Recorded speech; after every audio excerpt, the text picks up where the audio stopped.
Yo guys, what is good and what is going on, everybody?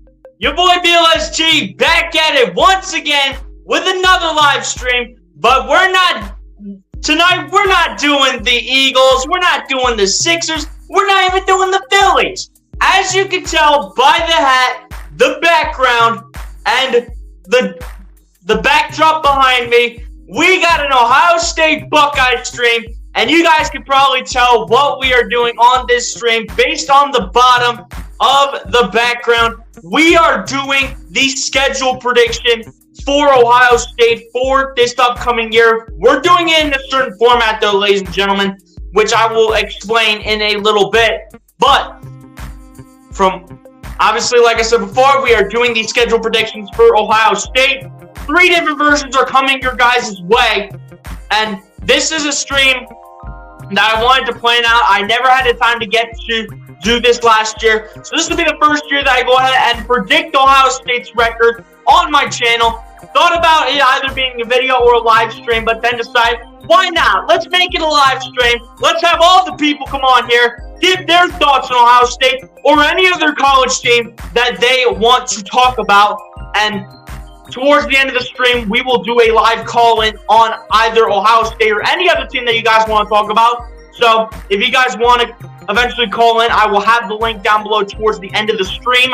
And you guys can call in, either give your thoughts on Ohio State or any other college football team that you guys want to talk about. This is basically all about Ohio State for the first couple parts of it. And then it'll be on you guys the second half of it. Shout out to everyone that's already coming through, ladies and gents. We got 2 people up in here. Appreciate you guys for coming through and tuning in already. If you guys have not done so, hit the like button on the stream. Hit that subscribe button if you guys are new. And then we're share out the stream so you can bring more viewers up in the chat. You guys know how we rock and roll as always, so let's get down to business. Mr. Producer! That music's great! Let's go ahead and cut the beat! Thank you. Alright. Now that's over with, before we go ahead and get into our topics here, which we do have a couple topics to cover before we go ahead and predict Ohio State's record, let's go ahead and get to the chat here. We got one comment here to make my life easy. What's going on, MC? This is just the one comment we got to start. Appreciate you for coming through, MC, saying, let's go Buckeyes. You already know what it is. Hit the like button if you're not done so. I appreciate you for coming through. And guys, obviously, this stream was originally scheduled for 7 o'clock, but I had to move it to 7:15 to go ahead and finish up doing some research for part of this college football stream for Ohio State. So I had to go ahead and finish that up, which was the reason why I moved it closer towards 7:15. I might have not started on time even at 7:15, but hey, it would have been closer than what we would have expected if I would have started this show at 7 o'clock. And guys, before we go ahead and talk about all the Ohio State news and their season and how I think it is going to go for the year, let's go ahead and give a quick shout out to the newest sponsor of the channel, 10-Pin Toolkit. Shout out to the newest sponsor of the channel, 10-Pin Toolkit. If you out there have ever thought about either trying a new sport like bowling, want to learn about the history of bowling, or look to improve your game, then 10-Pin Toolkit is for you. 10-Pin Toolkit has so many tools to help you, such as angles and targeting, ball speed and RPM, an online score calculator, and so much more to help take your game to the next level.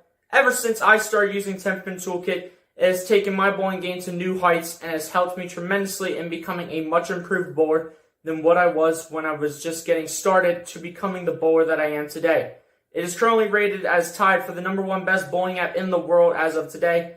It is a great resource to be used for coaching and will help take the talent of bowlers to new places that they have never experienced before. So if you are interested in starting a bowling career, want to learn about the history of bowling, or just look to improve your game, go download 10-Pin Toolkit on either the App Store or the Google Play Store, or click the link down below in the description to download it and get ready to have an experience in bowling like you have never seen before. So yeah, guys, there you go. There is our sponsor, our newest sponsor for the channel, actually, 10-Pin Toolkit. Go ahead and download. Like it said, the link is down below in the description. It is also stated that everyone in the world, especially every bowler in the world, should have 10-Pin Toolkit if they want to go ahead and continue to improve their game and become a better bowler. So if you guys are interested in bowling or look to improve your game, go ahead and download 10-Pin Toolkit, as once again, the link is down below in the description. All right, apparently we got another coming in the chat here. Tiger Raven coming in here. What's going on, my guy? Appreciate you coming through. So go Tigers, but good luck to your Buckeyes this season. Hey, I appreciate that, my guy. I completely forgot that you were a Clemson Tigers fan. But hey, all respect at the end of the day, Tiger Raven. Hit the like button if you have not done so, my guy. I appreciate you for coming through to the stream as well. We welcome everybody in here. You don't have to be an Ohio State fan or any team that I am a fan of. You could be any NFL fan, NBA fan, MLB fan, or college football fan, which is basically what this stream is for tonight. But at the end of the day, let's get down to business, ladies and gentlemen. And once again, before we go ahead and predict Ohio State's record, we had some breaking news that went down yesterday, as here is the news that you guys are currently seeing right now. So, as you see here from Bleacher Report, they went ahead and reported this yesterday, but Kyle McCord has been named the starting quarterback for Ohio State. And I think this is the right move to make because Kyle McCord does have a game under his belt, and that was when he was a freshman 2 years ago when C.J. Stroud went ahead and rested a game for the Buckeyes, and it was basically just for rest. There was no injury reason for C.J. Stroud, but Kyle McCord went ahead and subbed in 2 years ago for C.J. Stroud to have him rest up after the first week or two that C.J. Stroud went ahead and played because he balled out at the time. And this is when Kyle McCord was a freshman at the time. So, again, just to pull up the stats for you guys on how Kyle McCord went ahead and did in that game, here are the stats for you. I know it's a little bit hard to tell, and I will go ahead and take the bottom banner down. But as you guys can see on the bottom of the screen,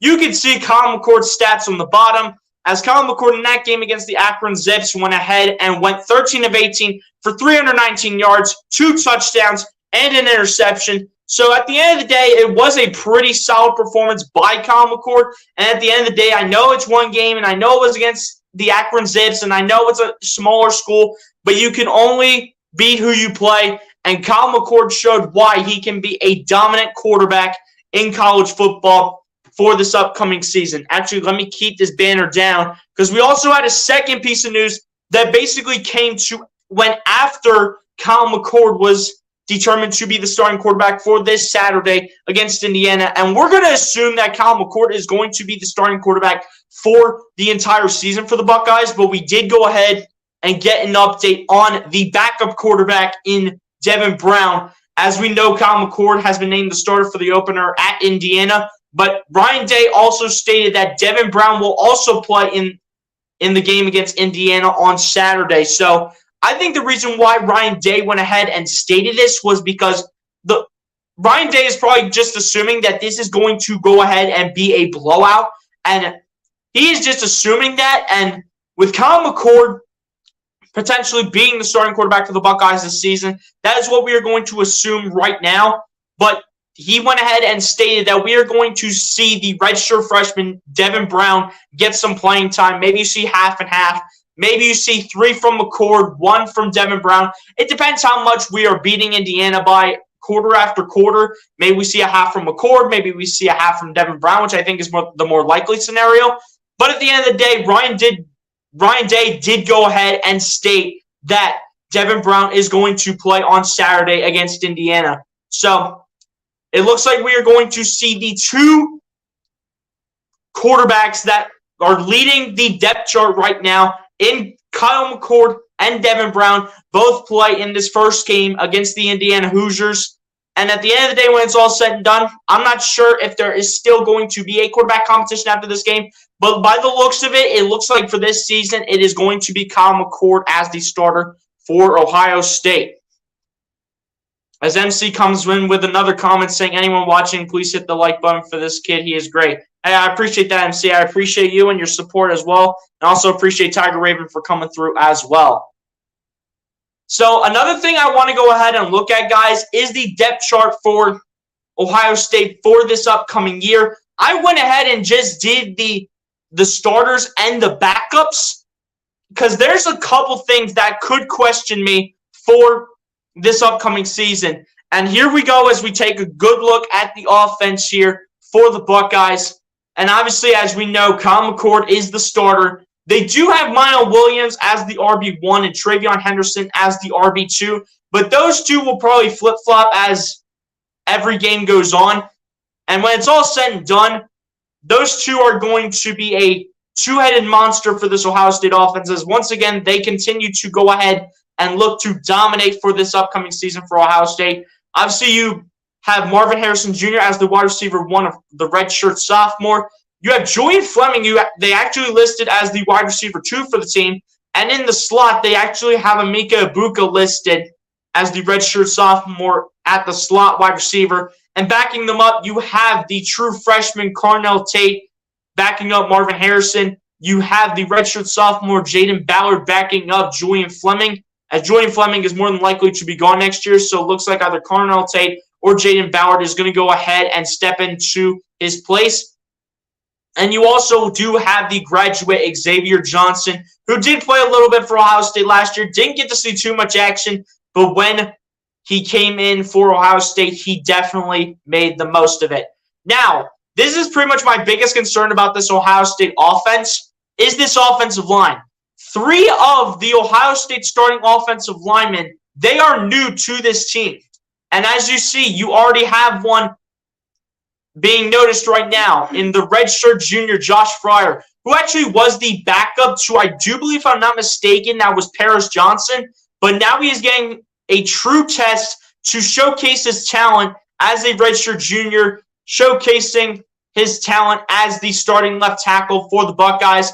Obviously, nothing new at left guard, as you do have the redshirt sophomore Donovan Jackson returning for another year. And I do believe this will be his second year with Ohio State. Might move on to the draft after this upcoming year, or maybe next year. We will see what happens with him. Now it's center, which is where it gets really interesting, because you have a redshirt freshman in Carson Hinsman, who will be starting at center this year, taking the place of Luke Whippler. And you do not know how this redshirt freshman is going to do. As you see, you do have a redshirt junior behind him in Jacob James. But again, we have yet to see his talent, but looks like Carson Hinsman is the one being called up for the starting job. At right guard, you do have the very well-experienced Matthew Jones, the graduate, taking the right guard spot. No surprise there necessarily.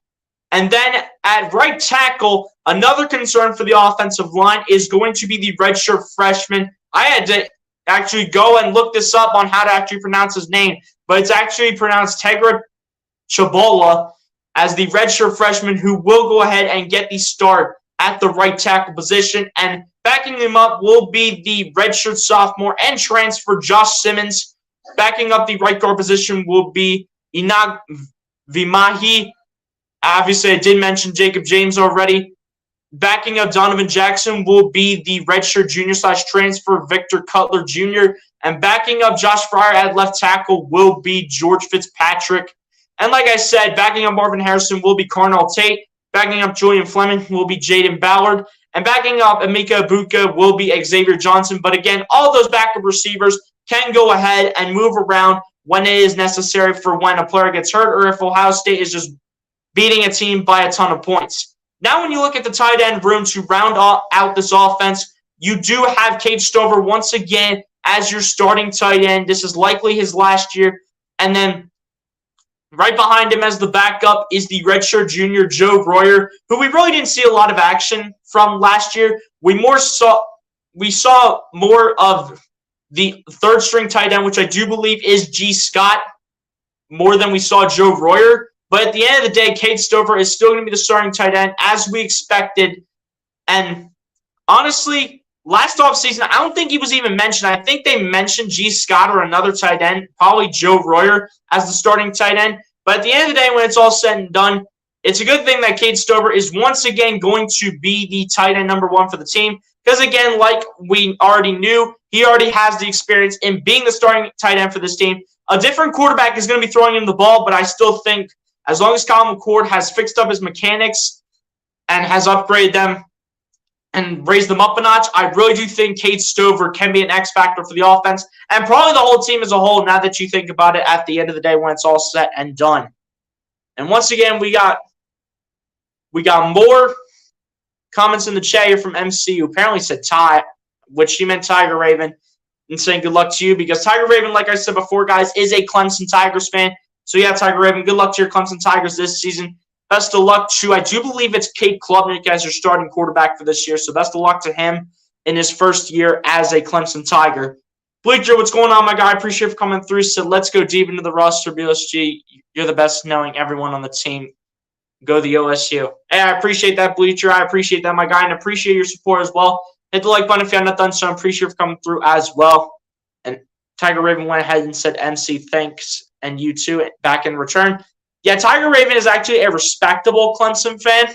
And that might be the only Clemson fan that I honestly respect at the end of the day because I remember, like, years and years ago, maybe like 2-3 years ago, where Justin Fields matched up against Trevor Lawrence a couple years back, and you know, Clemson's defense was pretty solid, but they ruined Ohio State's chances at going to the national championship to face LSU, where they might have got killed as LSU still had Joe Burrow, they had Clyde Edwards-Helaire, they had Jamar Chase, Justin Jefferson, they had, why can't I think of the tight end's name?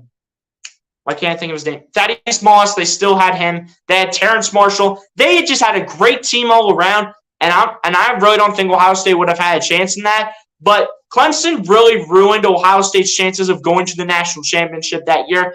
But then Justin Fields went ahead and got revenge on Clemson the next year, where he went ahead and the year after went ahead and beat Trevor Lawrence and went to the national championship before losing to Alabama. But that's expected, especially when you're going up against any quarterback who is under Nick Saban, who on paper or mathematically has the best mindset in college football right now, and there is no debate on anyone possibly taking over his position and his place. Now as we move on to the defense here on how the defense is going to look this year, you got a lot of guys returning for the defense, basically up until those last two players at right cornerback and nickelback. You basically have all the starters returning. Obviously, for the D-line, you do have what looks like the Buckeyes will be running a 3-4 is what it's looking like right now. As on the D-line, they're going to have JT Tuimoloau, Ty Hamilton, and Michael Hall Jr. All three of those players will be returning for the Buckeyes this year. Now, at Jack linebacker, they're going to go ahead and have Jack Sawyer, the redshirt sophomore, go there. And then at middle linebacker, they're having the redshirt senior Tommy Eichenberg go there. And then at weak side linebacker, they're having Steele Chambers, the redshirt senior, going right there for Ohio State. And that was really no surprise anyway, considering the veteran presence coming back to the Buckeyes in Tommy Eichenberg and Jack Sawyer. But with them coming back, it is definitely a huge boost for the linebacker corps. As you guys can see, pretty much on the second team, you got Kenyatta Jackson Jr., which I've never even heard of him once in my life. You do have the senior Cody Simon, and you do have the redshirt freshman C.J. Hicks, which we will get more into the backups on who is there. But looking at the secondary now, the first three are players that are coming back as well as the nickelback. But the right cornerback is basically kind of getting his first crack as the CB2. At the left cornerback or the CB1, you do have Denzel Burke. At strong safety, you have Lathan Ransom. At free safety, you have Josh Proctor. At CB2, we're just going to call him Jordan because of his last name. I don't want to have to say that on stream. So we're just going to call him Jordan. And then at nickel, you do have Cameron Martinez, the redshirt junior there, and that is your starting defense. Now looking at the backups now, you do have the sophomore Caden Curry backing up JT Tuimoloau. And then this is actually a transfer behind Ty Hamilton, which is Tywone Malone, apparently. So we'll kind of see if, depending on how the defense wants to be rotated. And then backing up Michael Hall Jr. is going to be Tyleik Williams, the redshirt sophomore, back for another season. And then, like I said before, Kenyatta Jackson Jr. is backing up Jack Sawyer at the Jack linebacker position. And then, like I mentioned before, Cody Simon backing up Tommy Eichenberg back as a senior. And then backing up Steele Chambers yet again is C.J. Hicks, the redshirt freshman. And then onto the backup secondary, where you do have Jair Brown as the sophomore backing up Denzel Burke. You got Sonny Styles, the sophomore, backing up Lathan Ransom. And then you got a bunch of transfers right behind Josh Proctor, Jordan, and Cameron Martinez. So I'm not even going to try to pronounce this guy's name, but if I had to guess how his last name was pronounced as the backup free safety, I'm going to say it's Davison Igbinison. I'm not sure if I'm pronouncing that right at all, but I'm probably not at the end of the day when it's all said and done. And then as the backup CB2, you do have Lorenzo Styles Jr., who apparently has been getting a lot of praise, and he actually does have a lot of experience as he is a junior and also was a transfer. And backing up Cameron Martinez, you do have Jihad Carter, also as a senior and transfer. So overall, in terms of the backups on the defense, you are getting a lot of experience in terms of the backups, which is pretty good for this year, considering the fact that Ohio State just needs depth whenever somebody just goes down for the defense, because the defense has been known for getting absolutely destroyed when it's all said and done. And having those backups right there that do have experience under their belt as either sophomores, juniors, or seniors coming in as the backups will hopefully come out and will be sure to go ahead and find a way to get the job done. And we go back to the comments here once again, as MC goes ahead and says, "You bet, Tiger." And then Tiger Raymond says, "Good luck to the Buckeyes to Bleacher." And then Tiger Raven goes ahead and says that referee in the 2019 Fiesta Bowl was horrible, and honestly, that play was a fumble when you watch again. I mean, it all comes down to see if the receiver was down at the end of the day when it's all said and done. But overall, I mean, that's just the past. We're moving on towards the current season. And, you just have to move on from Justin Fields and that super team that they had back in the day. But when it's all said and done, we're just mainly talking about this season. And speaking of this season, we're going to go ahead and move on to the special teams here. A couple new guys coming in when it's all said and done. And again, I have no idea why this is not coming up, which it better start coming up soon because I don't even know what this is doing. There we go. Okay. So as you guys can see here on these special teams, once again, you do have Jesse Miracle returning for another year as the punter for the Buckeyes as the redshirt sophomore. And now this is where things get very interesting. As the kicker, you guys do know that we do have Jaden Fielding, who was backing up Noah Ruggles last year, and he's going to get his first crack at it this year. As a sophomore, Jaden Fielding is going to come in and be the starting kicker for the Buckeyes, and backing him up is going to be the redshirt junior / transfer Parker Lewis. And then for the long snapper, you do have another transfer, but apparently he does have a little bit of experience under his belt, or he might not have any experience at all. John Furlman will be the long snapper for the Buckeyes this year. And then backing him up is going to be the redshirt sophomore Max Lamonaco, who will be backing up John Furlman.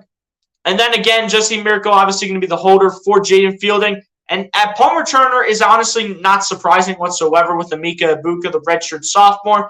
And then the kick returner being the graduate Xavier Johnson. I like both of those a lot. And then backing up Emeka Ibuka as the punt returner is going to be the redshirt sophomore, yet again, Jaden Ballard. And then backing up Xavier Johnson as the kick returner is going to be the true freshman Carnell Tate. And when it's all said and done, I like Ohio State's special teams, but at the end of the day, it's all down to how the team executes. Can the team execute as a whole? We will find out as soon as I get to Ohio State's schedule. And once again, we will go ahead and get back in the chat. And MC says we know to what Tiger Raven said.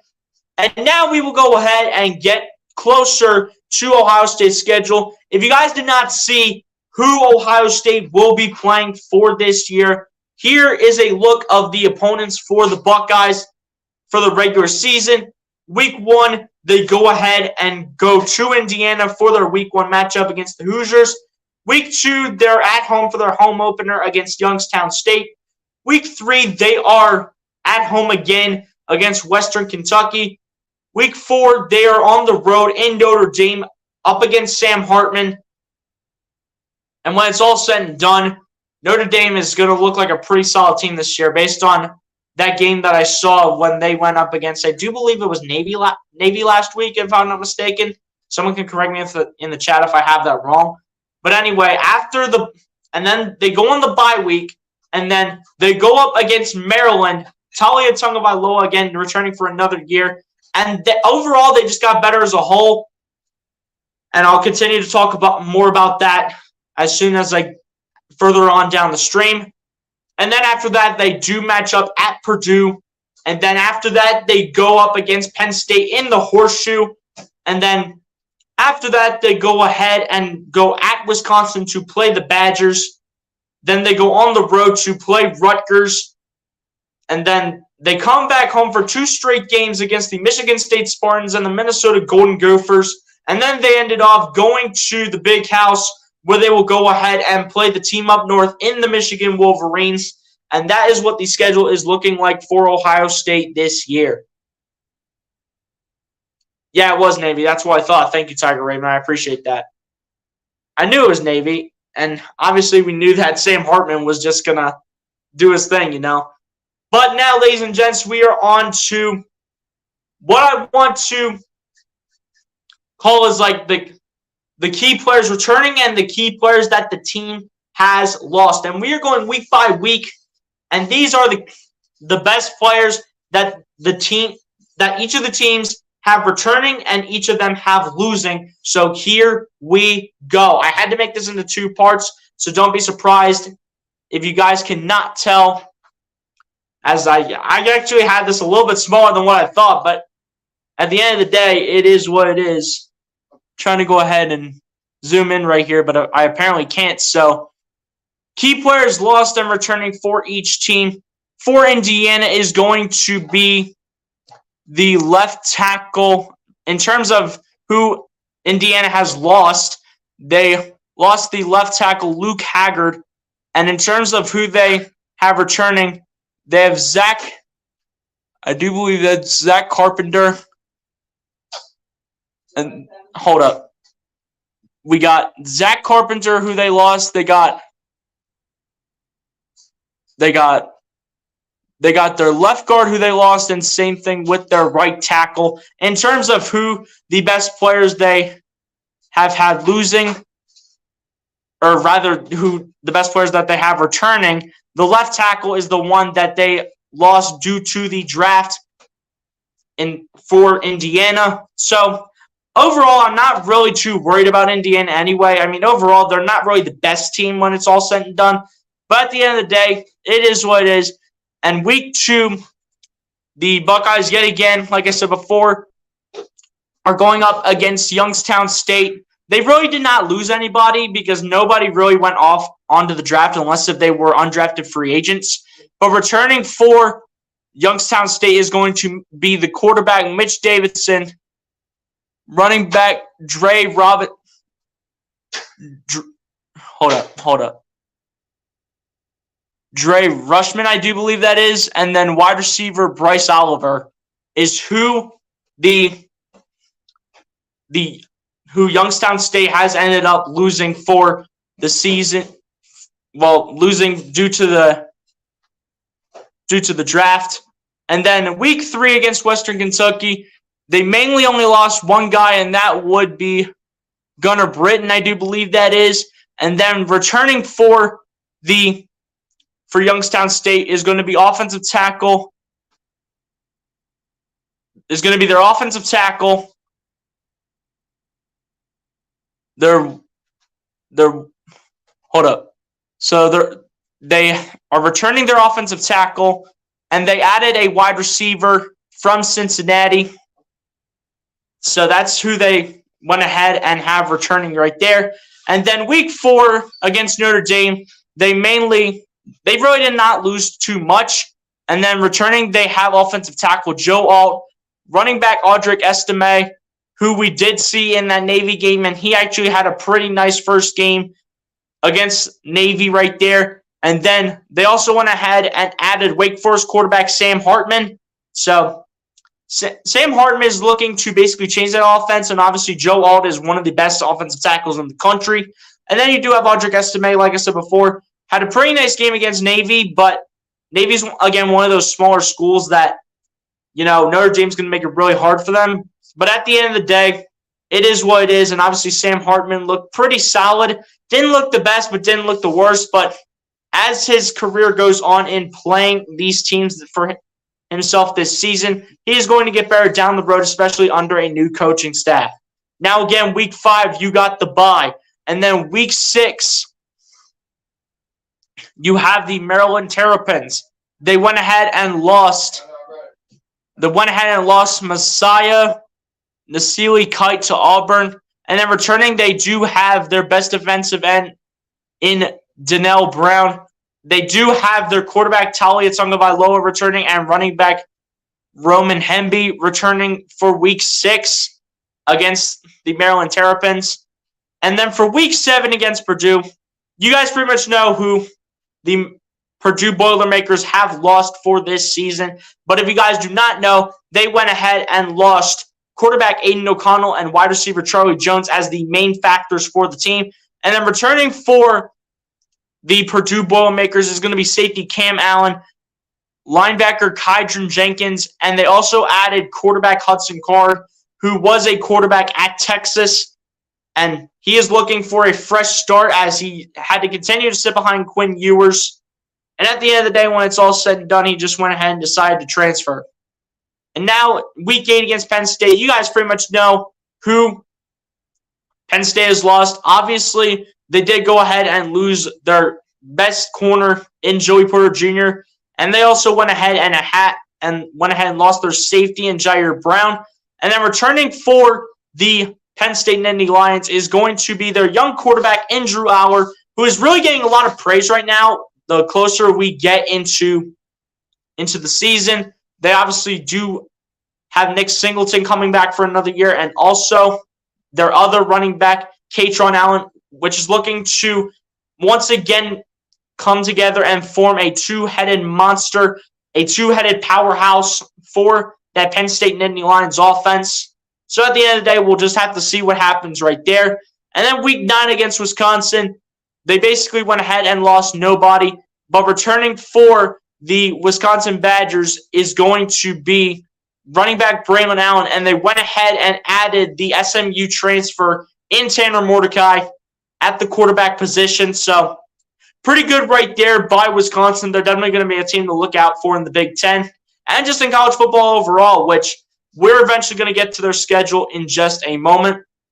And then week 10 against Rutgers, they basically did not lose anybody. But returning for them is quarterback Gavin Wimsatt, running back Samuel Brown V, running back Kyle Monangai, Max Melton. So at the end of the day, when it's all said and done, Rutgers just looking to go ahead and bring some pieces back that can help them. But at the end of the day, I really don't think those returning pieces and the pieces that they still have there are really going to affect how Ohio State is going to play them when they eventually get to that Rutgers game. And now on to – hold up. I don't know why this is not pulling it up again. Just has to give it some time here. In the meantime, though, let me go ahead and go back to the chat as it finally came up. Of course, it comes up as soon as I go to the chat here. But now let me go back into the chat here to see what's going on. K.A. Kachin, what's going on? Appreciate you for coming through. Said, do you have faith in Kyle McCord to go into South Bend against a stout Notre Dame defense? Or are you more worried about the Ohio State defense attempting to stop the all-time passing leader in Sam Hartman? K.A. Kachin, we are going to go ahead and eventually talk about it. But if I had to pick on which one you are asking me for in terms of what I'm more nervous about, I'm probably more nervous about, I would say, Kyle McCord, possibly, because, he only has one game under his belt, but again, he does have more starting experience than Devin Brown, as Devin Brown is a redshirt freshman, and Kyle McCord is a junior, but at the end of the day, Kyle McCord only has one game under his belt, but still has more games under his belt than Devin Brown as of right now. So at the end of the day, when it's all said and done, either way, whatever angle you want to look at it, between Kyle McCord and Devin Brown, when it's all said and done, Kyle McCord could be a little nerve-wracking, could miss a couple throws here and there. Obviously, might not look like C.J. Stroud or Justin Fields or any of the great quarterbacks that Ohio State has had in recent years.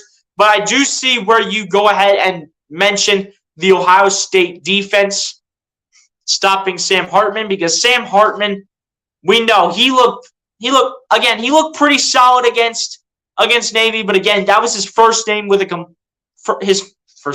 first game with a completely new team in Notre Dame when he spent the majority of his college football career at Wake Forest. So again, he's just getting used to the system, which I think he's going to eventually figure it out. But when it's all said and done, Sam Hartman, once he gets used to the team, he's definitely going to be a guy to look out for this college football season. But I do see where you're coming from both perspectives at the quarterback position as well as the defense. As the defense is something that I'm a little nervous about as well. As when it's all said and done, we just have not had this defense, or just have yet to see this defense have great success. But obviously, I do see where you're coming in with Kyle McCord, as again, he only has a game under his belt, but he's looking to go ahead and make a statement. There's a reason why he's getting a start against Indiana, but at the same time, you're seeing Devin Brown. But it's looking like, as of right now, if Kyle McCord manages to show why he is the QB1 for the Buckeyes on Saturday, he will show why he's the QB1, and he'll try to showcase that talent against Notre Dame when that week comes around. But K.A. Kachin, appreciate you for coming through, my guy. Hit the like button if you have not done so, and I do not think you're subscribed to the channel, but if you want consistent coverage almost every single day, go ahead and hit the subscribe button down below, and let's go ahead and get back into the key players lost and the key players returning. So, week 11 here against Michigan State. They obviously went ahead and lost wide receiver Cade McDonald, and obviously went ahead and lost linebacker Ben Van Sumeren, and also lost their number one wide receiver, I do believe it was, in Jaden Reed. But they do still have wide receiver Keon Coleman and running back Jalen Berger returning to the Michigan State Spartans. And at the end of the day, I know they have a different quarterback right now because Peyton Thorne went ahead and transferred to Auburn, I do believe. But when it's all said and done, we'll just have to see how the Michigan State Spartans end up doing this season. Now on to week 12 against the Minnesota Golden Gophers. The two obvious losses for the Minnesota Golden Gophers are obviously Muhammad Ibrahim, their star running back, who has been held back by injuries and has been in college football for so long nonstop, and their quarterback in Tanner Morgan. So obviously those two are obviously the key losses for the team. But returning to the Minnesota Golden Gophers is their great tight end in Brevin Spanford, their safety Tyler Nubin, and their wide receiver Chris Ottman-Bell, who are all looking to make a statement as they return for another season at Minnesota. And then we look at week 13, going to the big house against the Michigan Wolverines. As you guys can tell, they did go ahead and lose a little bit of talent in cornerback DJ Turner, wide receiver Ronnie Bell, and their tight end Luke Schoonmaker. I know I'm probably missing, I'm probably missing a few players in there, but you guys understand the point because I'm not going to go ahead and name every single player that they went ahead and lost and have returning. But their key players that they have returning, this is where the two-headed running back monster comes in when it's all said and done. You obviously do have running back Blake Corum returning, who got held back by injuries here and there last season. You do have that other running back in Donovan Edwards. Blake Corum, I do believe, is a senior. Donovan Edwards is a junior. So we'll have to see if they move on to the draft after this season. And then they obviously have one of the leaders of this secondary in Mike Sammerstill returning for that secondary for another year in Michigan. And I got to give Michigan a lot of credit at the end of the day when it's all said and done. So I got to give him credit. As an Ohio State fan, I have to give Michigan credit for what they've been able to do. As an Ohio State fan, I have to give Michigan their respect. I have to. And it pains me to do it, too. It pains me to do it. But I have to go ahead and give Michigan their flowers. They have been able to outsmart Ohio State. It does not matter what quarterback they have, what system they're running, what coach they have. It does not matter. They know how to play as a team, and Ohio State has not figured them out in like 3-4 years. They have yet to figure them out in like the past 3 seasons. So, Michigan, you guys get your credit in the world. It'll be another rematch this season at the Big House, and we saw that how that ended up going 2 years ago when C.J. Stroud went to the Big House and ended up losing to the Michigan Wolverines with that Ohio State team as a whole. As Bleacher goes ahead and says, great question, K.A. Kachin. But at the end of the day, it is what it is. Enough talking about Michigan with their Flyers. Let's go ahead and get into the main part of the live stream in the predictions for Ohio State for this year. Now, I have 3 different versions of their schedule because, as you guys can probably see on the banner, I'm going to go ahead and let the banner come around one more time. As you guys will probably be able to see on the banner, there is going to be a floor record, which is the worst possible record that Ohio State can go, a mid-range record, which is going to be like the more realistic record that Ohio State is going to potentially go, and a ceiling record that is going to be a little bit over the edge, but is still possible for Ohio State for this upcoming season when it is all set and done. So this right here is going to be my floor record, the worst possible record that Ohio State can go. Now, overall this season, I do have 4 potential trap games for the Buckeyes for this upcoming year, and here is what I think for the Buckeyes for this year. So this is their floor record. The little dash is their trap games that I do have listed. You will see this for every single schedule prediction that I have on this list. So here we go. Week 1 against Indiana. Obviously, Indiana trying to just bring a couple players back. Ohio State is really not going to be impacted by that too much. So at the end of the day, I have the Ohio State Buckeyes going ahead and getting the W over the Indiana Hoosiers. Week 2 against Youngstown State. Again, a team that is trying to get more talent and trying to become one of the teams that can show who is going to, or just trying to overall show how tough of an organization they can be. But I do not think that is this year. You're going to go ahead and beat Youngstown State.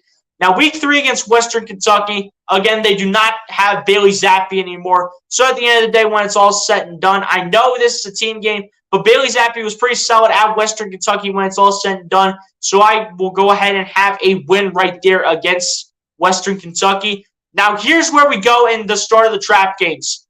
Week 4 against Notre Dame with Sam Hartman being the starting quarterback for the team and them having that really nice running back.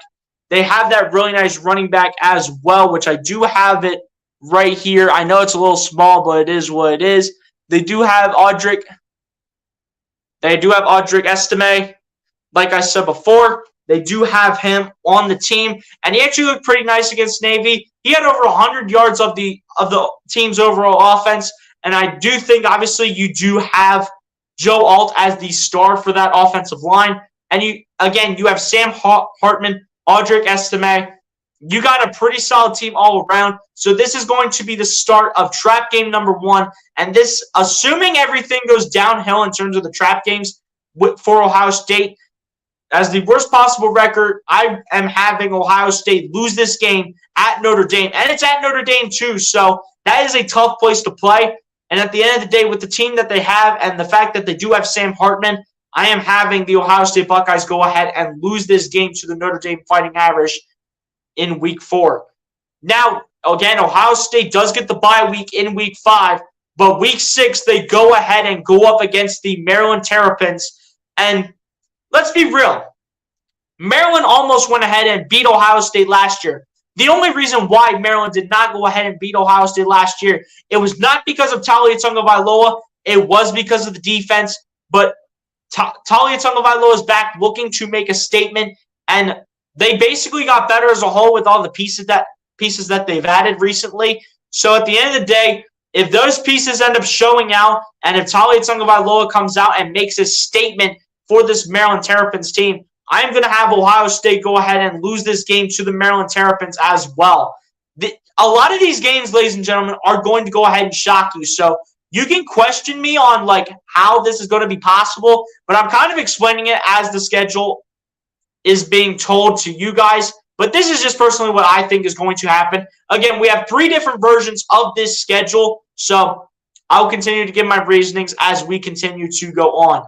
Now, the next game after Maryland, you go to Purdue and you go at Purdue. Again, you did go ahead and lose Aiden O'Connell, and you also went ahead and lost Charlie Jones, who are two big factors for that team's offense. And obviously, the defense was not that great last year, in my opinion, for the Purdue Boilermakers. So at the end of the day, I'm going to go ahead and give Ohio State the win, that one against Purdue, and that will be at Purdue as well. So Ohio State will get the win there in Week 7.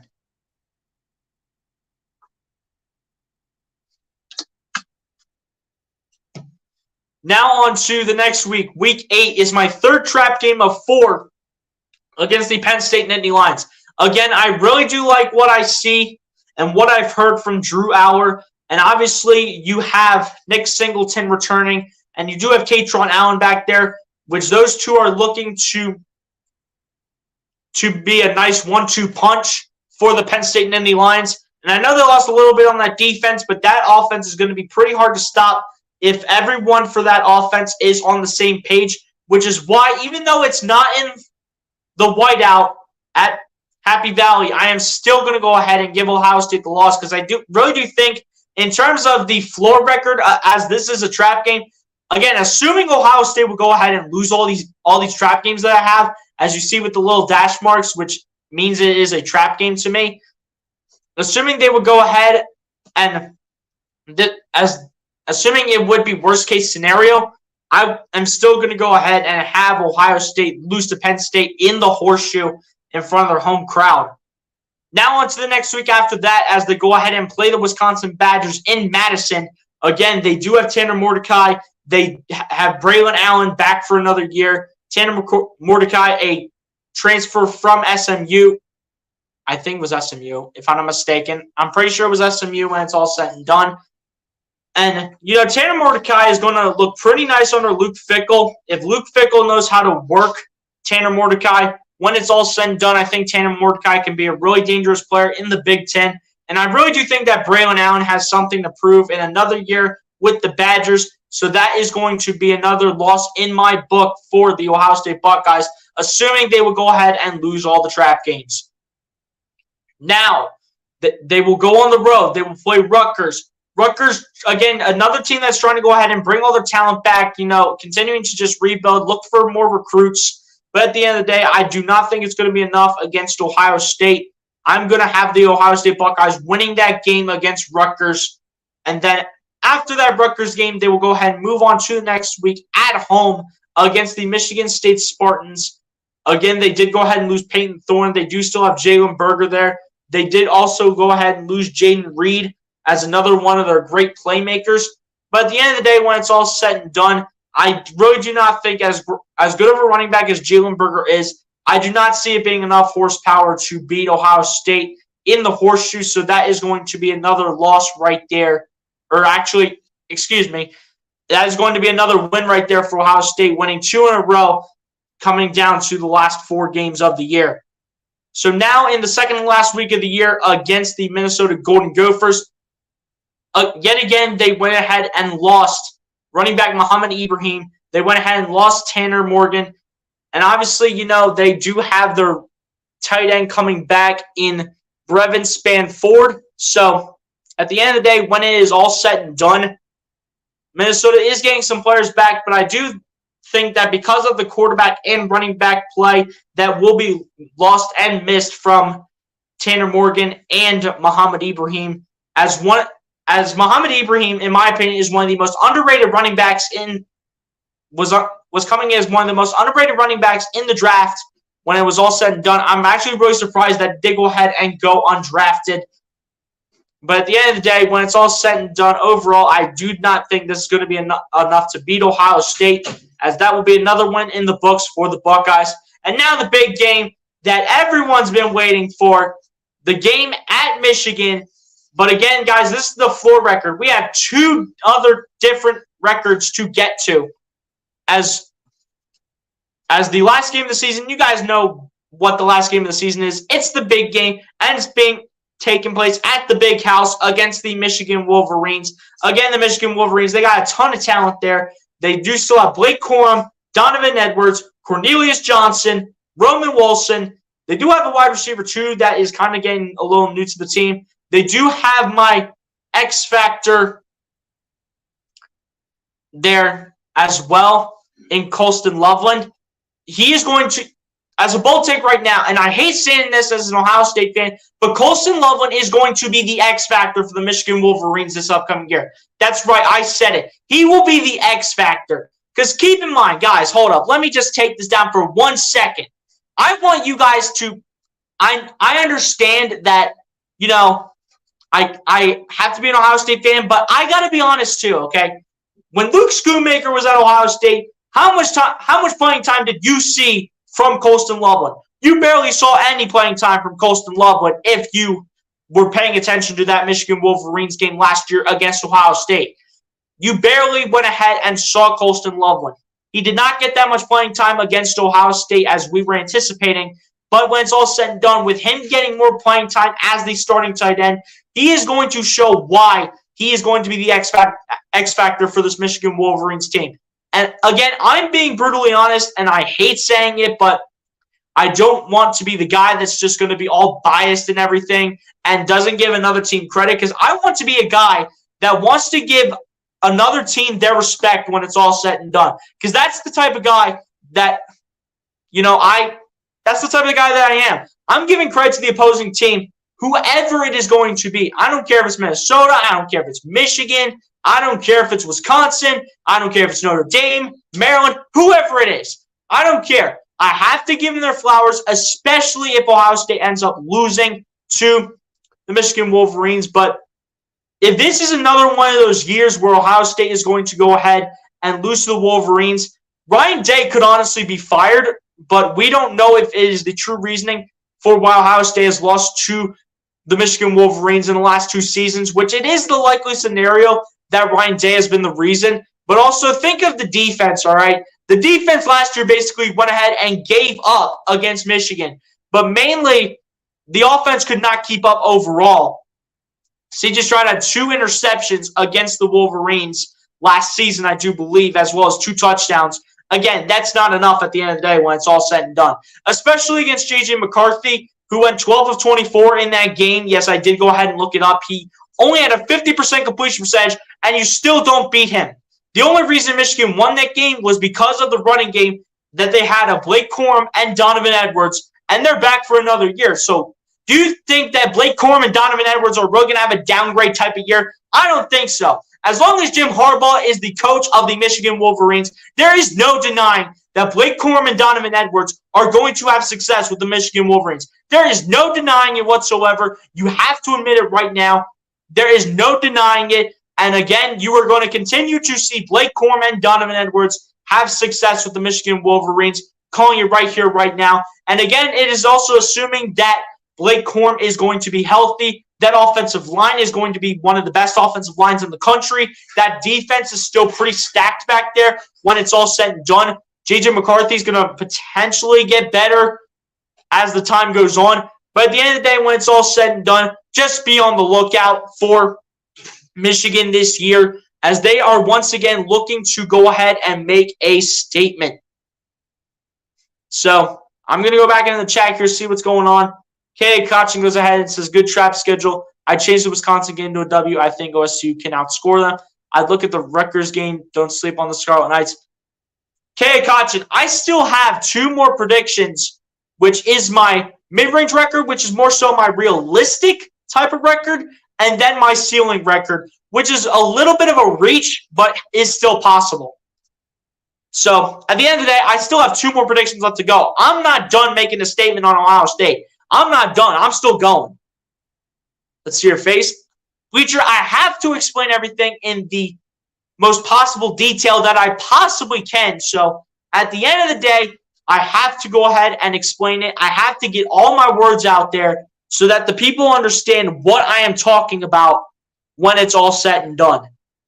SC Sports Talk, what's going on, my guy? Appreciate you for coming through. Hit the like button if you have not done so, my guy. Appreciate you coming through to the stream. And I know you're just trolling right here saying Ohio State's going to go 0-12, which no, they are not, and they are going to win games this year. But I'm not sure if it's going to go ahead and be enough for for Ohio State to have some success this year. So Ohio State's going to win games, SG Sports Talk, but I know you're just trolling in the chat. As MC goes ahead and says, this kid is awesome. He is great. He needs to do this. Share everyone. Absolutely, MC. I appreciate that a lot.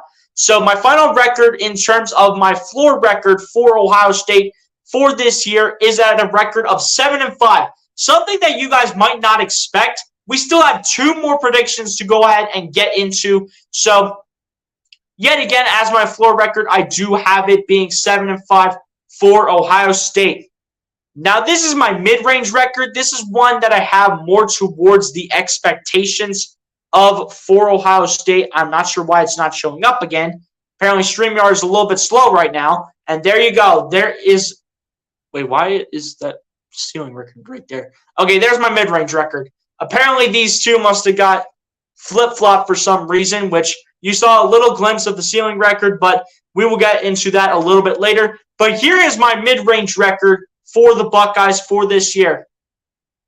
Yet again, the first 3 games against Indiana, at Indiana, versus Youngstown State and Western Kentucky, all teams that are just looking to continue to add talent, but do not have the talent enough yet, but do not have enough talent just yet to go ahead and beat the Buckeyes. Those are going to go ahead and once again be 3 straight wins for the Bucks. And then you go into your first trap game against Notre Dame, against Sam Hartman, and obviously you go up against that running back, Joe Alt, one of the best offensive linemen in the country. But at the end of the day, if somehow in the world that defense of the Notre Dame Fighting Irish manages to slow down against Kyle McCord, Travion Henderson, Mayan Williams, Marvin Harrison, Julian Fleming, Emeka Ibuka, Cade Stover, that offensive line as a whole, and if that offense manages to slow down against the defense, the entire defense as a whole, and if the special teams manages to do their job, as those are all the main factors to show for, I do see a chance that Ohio State can go ahead and go to Notre Dame and go ahead and upset Sam Hartman and the Notre Dame Fighting Irish, which also leads into the next trap game against the Maryland Terrapins, where Maryland with Talia Tagovailoa, Talia almost went ahead, and like I said before, he almost went ahead and beat Ohio State by himself. The only reason they did not win, like I said before, was because of the defense. Is that defense going to be just enough to beat Ohio State, and will they hold themselves accountable and try to create an upset against Ohio State? And if it is the case that the defense does not go ahead and stop Ohio State's offense, and if the defense of Ohio State is able to get to Talia Tagovailoa, I really do think that there is a chance that Ohio State can once again go against Maryland and will go ahead and beat the Maryland Terrapins. Going into the next game against Purdue, again, like I said before, they went ahead and lost both Aiden O'Connell and Charlie Jones as their 2 main factors for the team, which, again, those are huge losses right there when it's all said and done. But at the end of the day, it's going to be another win for the Buckeyes. And then you go into your third trap game out of 4 against Penn State. And once again, Penn State has Drew Aller that's been getting a lot of praise. They have Nick Singleton. They got Katron Allen. They got a lot of good players right there. And they do still have that defense that is missing Joey Porter in that secondary. But at the end of the day, I really do think that offense is going to show out on this mid-range record if this is true on how this is looking. But I really do think when it's all said and done, the mid-range record is looking at it this way. I am having, once again, on the mid-range record, having Ohio State lose to Penn State, which leads to the next game at Wisconsin on the mid-range record. I also have this, again, as a loss on the mid-range record. But honestly, let's be real. Tanner Mordecai could be the real deal for Ohio State. Braylon Allen could be the real deal in the backfield. And at the end of the day, that defense could be pretty stacked despite losing. I do believe it was Keanu Benton who played for Wisconsin, and they did end up losing him towards the draft. But at the end of the day, I think there's still too much talent for Wisconsin. And again, it's up in Madison, which is a tough place to play. So once again, similar to the floor record, I'm going to go ahead and have Ohio State lose to the Wisconsin Badgers. which leads to the next game, which is at Rutgers. Again, another team that is trying to go ahead and rebuild their whole franchise with more recruits. And again, like I said before, I just do not think that Ohio State is going to be stopped by Rutgers when it's all said and done. I think Ohio State still finds a way to destroy Rutgers in this game, which will lead to the next game against the Michigan State Spartans. Again, they did go ahead and lose their quarterback in Peyton Thorne, like I said before. They did lose one of their best linebackers, actually, in Ben Van Sumeren. And they lost a couple more pieces right there. Again, they do still have Jalen Berger. But again, I do not think it is going to be enough, as it is going to be a win in my books for Ohio State against the Michigan State Spartans. And then you move on to the second last game of the year on this mid-range record against the Minnesota Golden Gophers, which again, they did go ahead and lose Tanner Morgan as well as Muhammad Ibrahim, who are two of the main factors for the Minnesota Golden Gophers this year. They do have some pieces that they're still getting back, which to just go ahead and remind you guys if this will show up, thank you for doing so. Again, you do see those three factors right there in Brevin Spanford, Tyler Nubit, and Chris Autman-Bell. You do see them returning. So at the end of the day, when it's all said and done, I did not mean to go ahead and show the ceiling record, but again, you guys get another glimpse of what that's going to be. But overall, I still do not think it's going to be enough for Minnesota to go ahead and beat the Buckeyes. So once again, I do have a win in the books against the Minnesota Golden Gophers. And again, once again, back at the big house, like I said before, they do still have Blake Corum and Donovan Edwards back for another year. They do still have Cornelius Johnson. They do still have Roman Wilson. They do have Colston Loveland. Again, they have one of the best offensive lines in the country. They have a pretty solid defense. And overall, they just have a great team all around.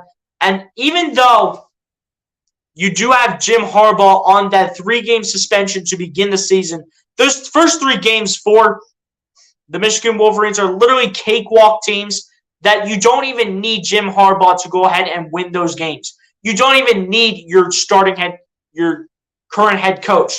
You can have an assistant coach go ahead and coach this team, which is basically what Michigan is going to do for those first 3 games.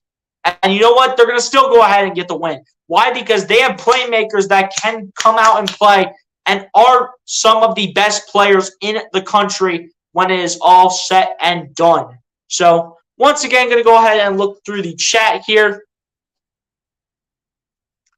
as I don't know where I was even at before. SC Sports Talk says, I'm having fun with you. SC Sports Talk, I know, man. I know. Bruce Harp, what's going on, my guy? Appreciate you for coming through. Said, hey, BL, I can't stay, but wanted to say hello and tell you fly, Eagles, fly, and go Phillies. And we're going to dominate that team up north this year. I hope you're right, Bruce Harper.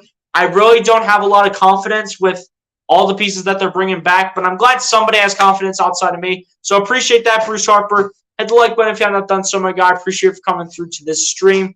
And again, we continue to look through the chat here as SC Sports Talk continuing to troll in the chat, saying that Ohio State is going to lose by a score of 52-35 to Indiana. That's what you think, SC Sports Talk. So honestly, let's be real, that is definitely not going to happen. And also said Ohio State will lose the first 9 games and win the remaining 3 games. So you're basically telling me we're going to beat the team up north, but we're going to go ahead and lose to teams like Youngstown State, Western Kentucky, Indiana. We're going to lose to all those teams, but we're going to go ahead and beat the team up north. Again, that does not make sense, but SC Sports Talk, I know you're just trolling, my guy. But you know what? It's all love at the end of the day when it's all said and done. So it is what it is. I know you guys cannot see me. There is no other way I can put it, guys. So unfortunately, you're not going to be able to see my face when I continue to do these types of predictions, where I go ahead and put the schedule up and put a W or an L for a win or loss. So if you guys cannot see me, just don't be surprised. That is just how StreamYard works at the end of the day. There's nothing I can do about to find a way to move the schedule. There's nothing I can do about it. It's going to be sitting in the center, so there's not much I can do. So again, with you guys not being able to see me, just don't be surprised. As long as you guys understand, that's great. And I know SC Sports Talk is saying that y'all can't see me, which again, like I said before, I cannot move the schedule because this is just how StreamYard is at times. Actually, it's all the time now that you think about it. And at the end of the day, when it's all said and done, I just can't find a way to go ahead and move the schedule at the end of the day when it's all set and done. Daniel Concha, what's going on? Appreciate you for coming through. Said I like your mid-range prediction at 8-3, which you meant to say 9-3, but I would switch Notre Dame to a loss and Penn State a win. Ohio State won't lose to Penn State at home, then lose to Wisconsin away the next week. Keep up the good work. Hey, I appreciate that. I appreciate that a lot. But I'm just saying, though, what I'm just trying to say is that the trap games that I have with Notre Dame, Maryland, Penn State, and Wisconsin, they're just games that I would not say are losses, but at the end of the day, Ohio State could still win them, but has potential at being a loss. I'm not saying they're going to go ahead and lose those 4 games that I have as trap games. I'm just saying that at the end of the day, when it's all said and done, I just think that is just how it's going to work. I'm not saying that Ohio State is going to go ahead and go like 7-5 or 9-3. But 9-3 for me is a lot more realistic at the end of the day when it's all said and done. But at the end of the day, those 4 trap games that I just have right there, this is just what I think is going to happen. And this is also based on worst case scenario for each of those games. So when I make these predictions and when I say that Ohio State's going to go 7-5, and everyone's like, "Oh, why do you have Ohio State at 7-5? They're not going to go ahead and lose to a team like Maryland, Notre Dame, Wisconsin." That's not fully guaranteed, though, is what I'm just trying to say. It's not fully guaranteed, but it can still happen at the end of the day. So that is just what I think, and I think it's just my opinion. I'm bringing the humor. Yeah, I know, but you're mainly just bringing out the trolling, and then I'm pulling your strings. Hey, SC Sports Talk, at the end of the day, it's all love, my guy, and I appreciate you for coming through. Even though you do go ahead and troll in the chat, I still appreciate you. And, guys, one last schedule here, and I might drop the link to do a little bit of a call to get your guys' thoughts on either Ohio State or just any college football team in general that you guys want to go ahead and talk about. As here is my ceiling record for Ohio State. Again, you do have the trap games, which apparently I forgot to put the little dashes for. But again, guys, it is Notre Dame, Maryland, Penn State, and Wisconsin. So here we go. Obviously, those first 3 games, like I said before, those are pretty much plain and simple. Indiana, Youngstown State, Western Kentucky. Again, looking to go ahead and add more talent to their teams. At the end of the day, I think those are going to be 3 consecutive wins for the Buckeyes. And again, guys, this is just a little bit of a reach right here. I'm not saying that this is going to be what happens as well. I'm just saying that this is another potential record that could happen with Ohio State. And this is basically what Ohio State has probably done since last year. I remember that they went 10-2 against Oregon the year before, or as Oregon was one of their losses last year, and Michigan was the other. But at the end of the day, when it's all said and done, 11-1 does still have some potential here. As yet again, I do have those. Excuse me. As those first 3 games, I do still have listed as wins for the Buckeyes. They're pretty much cakewalks for the first 3 games. And again, you do have Notre Dame as one of the trap games. I know I forgot to add the little dash marks. That's my apologies on that.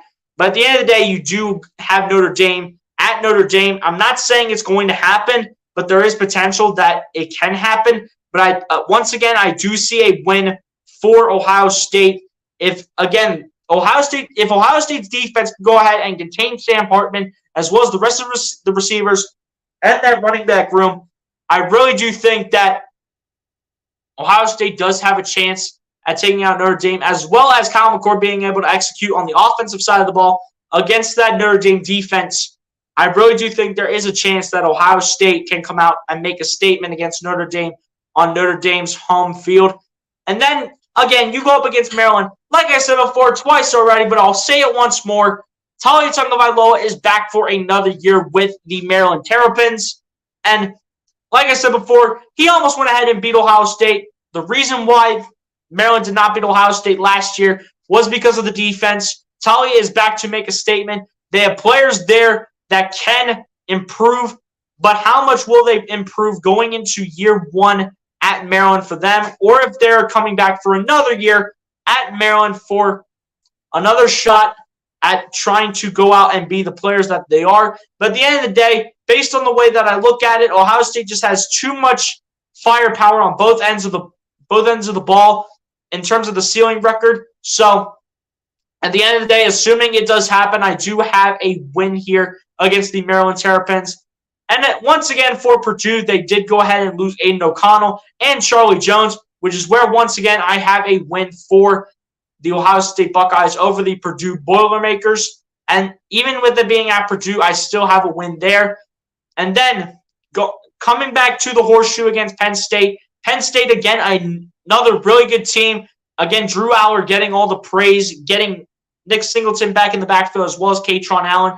And the rest of the team that they have as a whole, under James Franklin for another year, I really do think that Drew Aller is really going to shock a lot of people this year that are doubting him. As I do believe, if I'm not mistaken, Drew Aller would be a redshirt sophomore if they did not go ahead and redshirt him from when he started at Penn State, which I do believe they did. But if not a redshirt sophomore, he is a true sophomore for the Penn State Nittany Lions. But either way, at the end of the day, when it's all said and done, Penn State is going to go ahead and lose this game to Ohio State, assuming that the defense would not go out and execute. If the defense doesn't go out and execute for the Penn State Nittany Lions with the loss of Joey Porter Jr. and all the rest of the pieces that they have lost recently, I do have that as a loss for Penn State and a win for the Buckeyes for this year on my ceiling record. And now on the road against Wisconsin at Madison. If somehow in the world Tanner Mordecai and Braylon Allen and the rest of the team were all not on the same page, and if Ohio State's defense just comes hungry, just comes ready to go, and comes ready to dominate Wisconsin in Madison, if they were to somehow find a way to do that, and if Kyle McCord comes out here and puts on a show against the Wisconsin Badgers, I will go ahead and say that if that is the case, if Ohio State is able to execute perfectly against Wisconsin, I will say that Ohio State is going to go ahead and beat the Wisconsin Badgers on this ceiling record. Now going at Rutgers, again, another team that is trying to go ahead and retool and try to bring in some more recruits at the end of the day. Overall, I do not see Rutgers as a team that is ready to go ahead and be the team that takes out a big school like Ohio State. But at the end of the day, I do have that as a win for the Buckeyes. Going into the Michigan State game, again, I've said it before, but I'll say it again. They do still have Jalen Berger over there. They obviously did go ahead and lose Jaden Reed. But at the end of the day, overall, as a whole, they also, again, did go ahead and lose Ben Van Sumeren to the Philadelphia Eagles, who they did pick up as an undrafted free agent. But at the end of the day, when it's all said and done, I really just do see, assuming that, again, it happens, overall, I do have Ohio State beating Michigan State. I just don't think the talent is all there, up minus Jalen Berger. But at the end of the day, when it's all said and done, that is another win in the books for Ohio State on my ceiling record. And now, against Minnesota, once again, I've said it before, but I'll say it again, just like I've said for every other team. They went ahead, they lost Tanner Morgan, they went ahead and lost Muhammad Ibrahim. They do still have their star tight end, who some people say is a top 5 tight end in college football. But at the end of the day, I just think they have went ahead. They've lost too much with losing an experienced running back like Muhammad Ibrahim and a pretty decent quarterback in Tanner Morgan. But at the end of the day, when it's all said and done, once again, I have that as another win for the Buckeyes against the Minnesota Golden Gophers.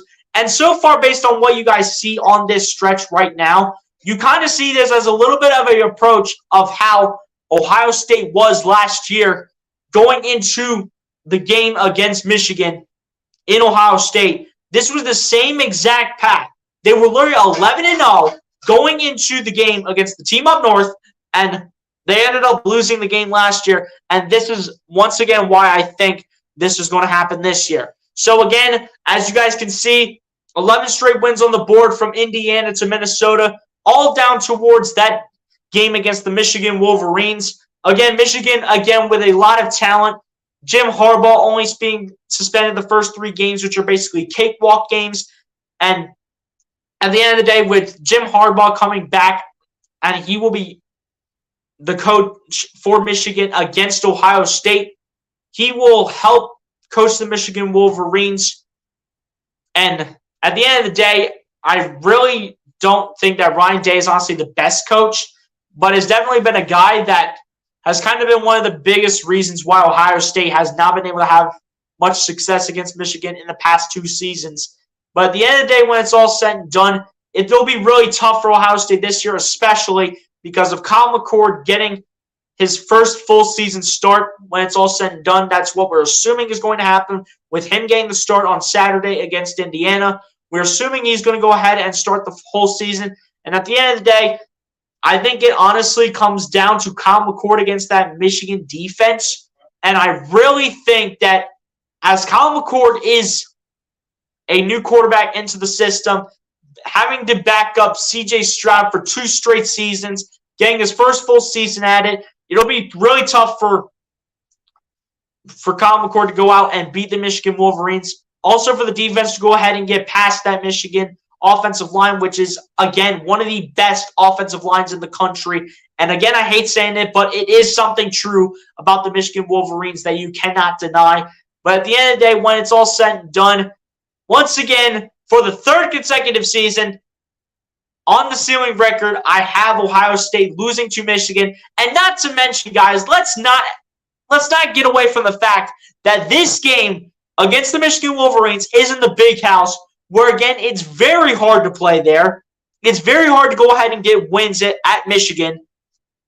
And it's just very hard as a whole. And Michigan is just one of those really talented teams that knows how to manage to bring in some recruits like this. And at the end of the day, when it's all said and done, as Kyle McCord is getting his first full year this year, assuming he stays as the starter, I am once again having Ohio State lose to Michigan for the 3rd consecutive season. And it hurts my heart to say that too, but it has to be said and it has to be done. And that is how the ceiling record comes to a close. But with that 11-1 record, though, that would still put Ohio State into the postseason when it is all said and done. So at the end of the day, if the Buckeyes do manage to go 11-1, they would still probably go ahead and make the postseason with teams such as like Michigan, Georgia, and I'm not even sure if Alabama will even make it, but Ohio State could still manage to stay. Assuming that's the road that they go with, they could still stand as like the 3rd ranked team in the nation. Maybe get a little bit higher depending on if a team like Georgia will lose any games with Carson Beck as their quarterback. But at the end of the day, when it's all said and done, though, once again, I really do not see Ohio State having the talent just yet to go ahead and beat the Michigan Wolverines. The last time they did that, Justin Fields was the quarterback. They had Garrett Wilson. They had Chris Olave. They had all this talent. They had Jeremy Ruckert. They had what was the tight end's name? It was Luke Farrell. They had Luke Farrell on that offense. They still had a pretty solid defense, too, at the end of the day. Ohio State did. But at the end of the day, all because it's this year, and with this year being the case, I have Ohio State once again losing to Michigan in the Big House for the 2nd year out of 3 that Ohio State will go to the Big House and potentially lose to the Michigan Wolverines. Back into the chat we go. We do have Lucas Holman coming in here for the first time. What's going on, Lucas? Appreciate you coming through. Said, you'll be OSG. My phone died at work. Sorry I'm late. It's all good, Lucas. It's all good, my guy. I appreciate you coming through. I'm assuming you hit the like button, but I appreciate you coming through and supporting. Can you say your predictions on Temple? I will probably drop the link and have anyone who wants to call in on either Ohio State or any other team in general. I will probably have the link down in the chat. So, Lucas, when I put the link in the chat, just go ahead and call into the show, and you can go ahead and give your thoughts on Temple. I told you how it was going to work on a recent video or that community post that I put out.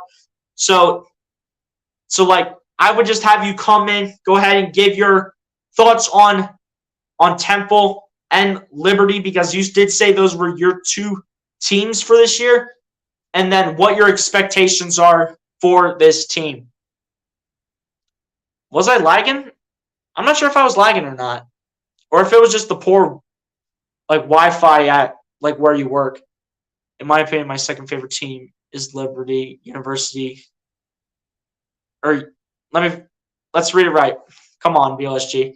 In my opinion, my second favorite team, Liberty University, can go 11-1. Even with them not having Malik Willis there, they could have a chance depending on how easy their schedule is. But Lucas, when I drop the link, you can go ahead and explain it more to the people that are still watching, and including myself on how Liberty can potentially go 11-1. So I'll eventually drop that here really soon. Do you think Liberty has a shot at the college football playoff? Again, you have to look towards the Big Ten and the SEC, who are mainly the kings of making it to the top four and making the college football playoff. So you got to look at it that way. At the end of the day, Lucas, I think Liberty has a long shot to getting to the top four. But again, Lucas, as soon as I go ahead and drop the link, you can come on in here and give your thoughts on Liberty and Temple for this year. Because, guys, we're not just talking about Ohio State. We can talk about any college football team that you guys want, which, again, I will drop the link down in the chat so you guys can come through and give your thoughts on any team that you want, or go ahead and give your thoughts about Ohio State if you guys want to, or just any college football team overall as a whole, as we will be dropping the link soon, as Lucas Holman goes ahead and follows it up in saying Liberty also has a new solid coach coming in Jamie Chadwell. I mean, is coaching the reason, though, that Liberty has not had much success in the past?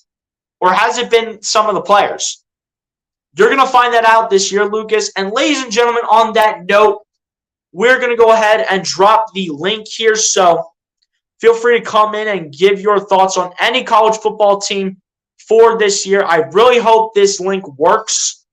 And I'm not going to be able to pin it, so I might have to put it in the chat a couple times, but the link will be coming into the chat and should be in right about now. So anyone who wants to talk any college football teams for this season, whether if it's Ohio State or another team that you guys want to go ahead and bring up, go ahead and click that link in the chat for the StreamYard. And be sure to come on in here and give your thoughts about Ohio State or any other team that you guys want to go ahead and bring up. I appreciate you guys for coming through, though. An hour and a half strong, ladies and gents. So I really do appreciate you guys for coming through and supporting tonight's stream. You guys are awesome like always. And thank you guys for continuing to support me. Thank you guys so much.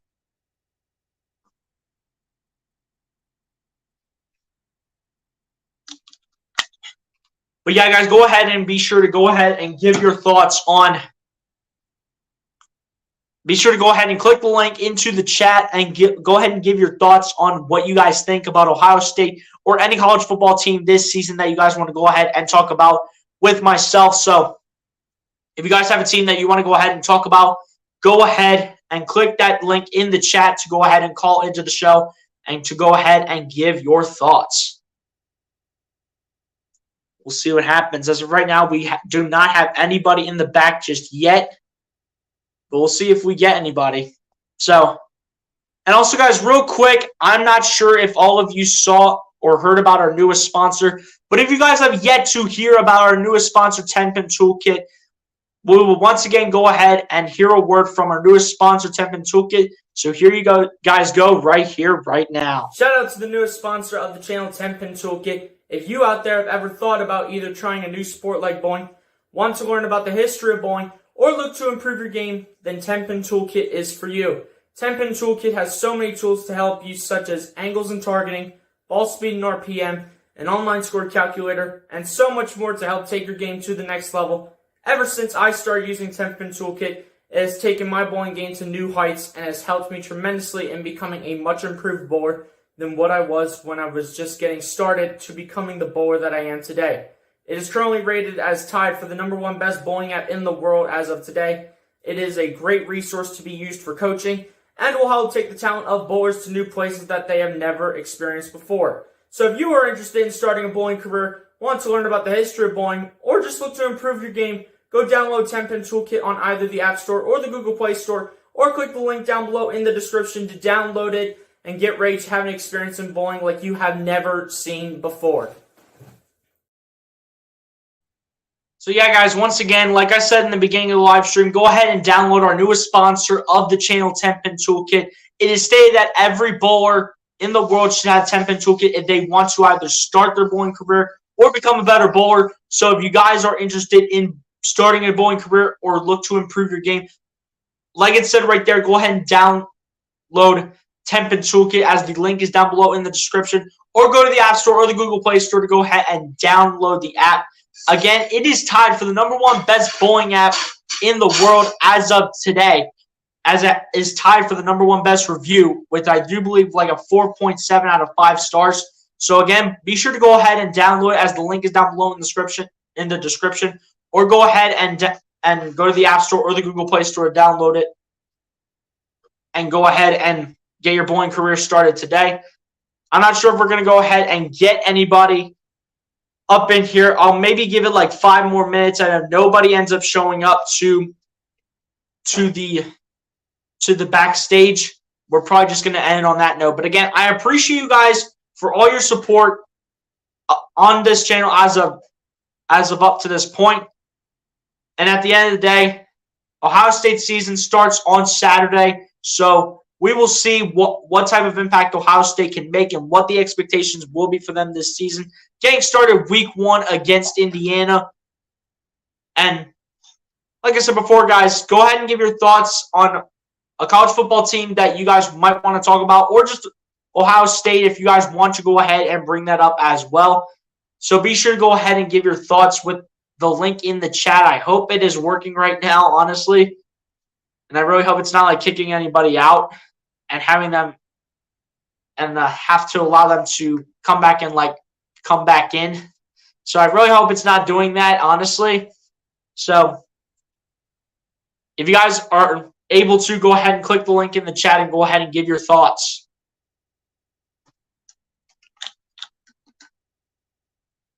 Like it shows, guys, we do have the link right here. I'm not sure if it's working in the chat, which I really hope it is working. I'm going to probably go to the YouTube side and look and make sure it is there. So, guys, just hold on for 1 second, and I'll be right back.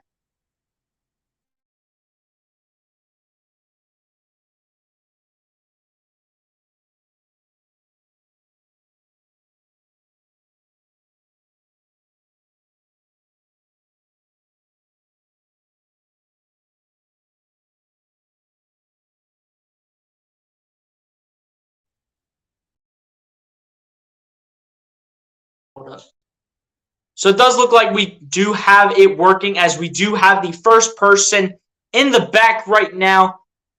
We got Lucas Holman in the back. Lucas, what is going on, my guy? Hello, can you hear me? Yep, loud and clear. All right, how you doing, man? I'm doing well. All right, so what are your thoughts on Temple University football? You know, overall, my guy, it's pretty much like another year for Temple. Obviously, wait, did y'all lose DeJuan Mathis, or is he back for another season? He's actually playing wide receiver. Oh, DeJuan Mathis is a wide receiver? Yeah, we got E.J. Warner at QB. Oh, yeah, that's right. You did get E.J. Warner. I thought I remember him on, like, Indiana or something like that. But yeah, E.J. Warner is the son of Kurt Warner. Yeah, that part I knew. That part I knew for sure. But yeah, so at the end of the day, you know.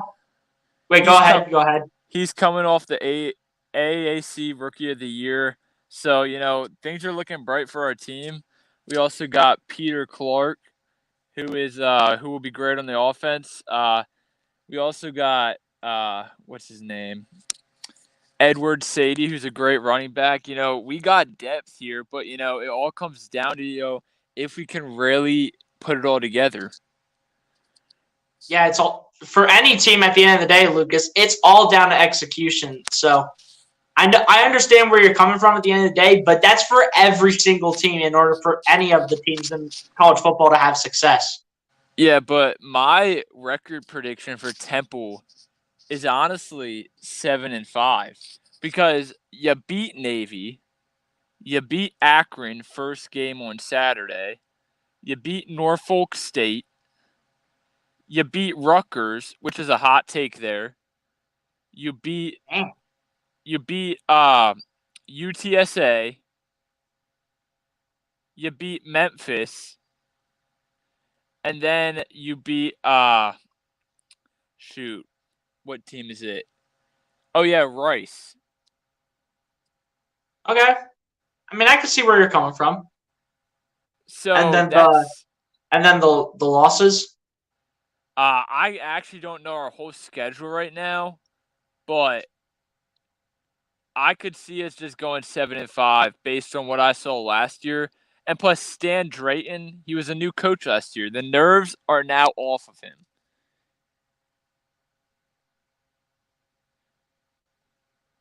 So he was the old coach for you guys last year.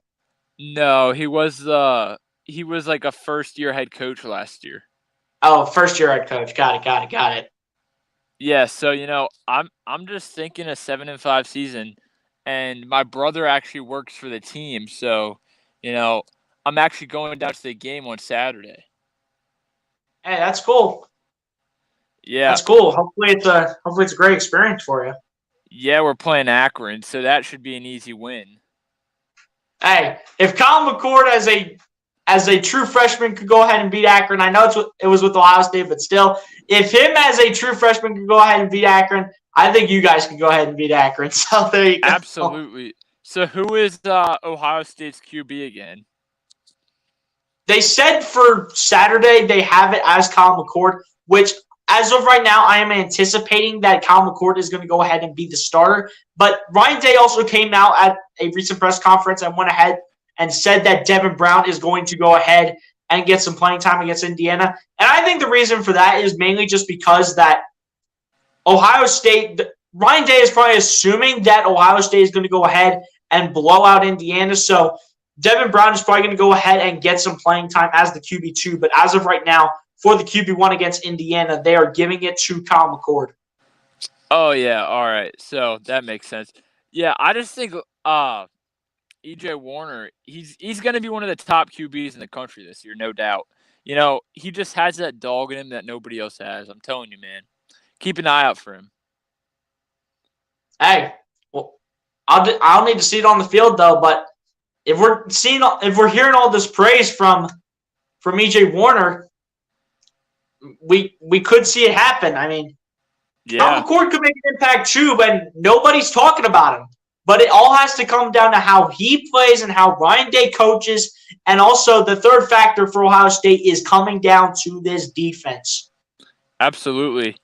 So, do you have any knowledge on Liberty University? Probably not as much as you do. So if you want to go ahead and touch up on them, you can. This is from like a perspective, like if we're talking about from like a perspective of a different college football team, I'm gonna lend it over to like the guest of the show because the guest of the show probably knows some more about the college than I do. So if you want to go ahead and talk about Liberty, you might as well.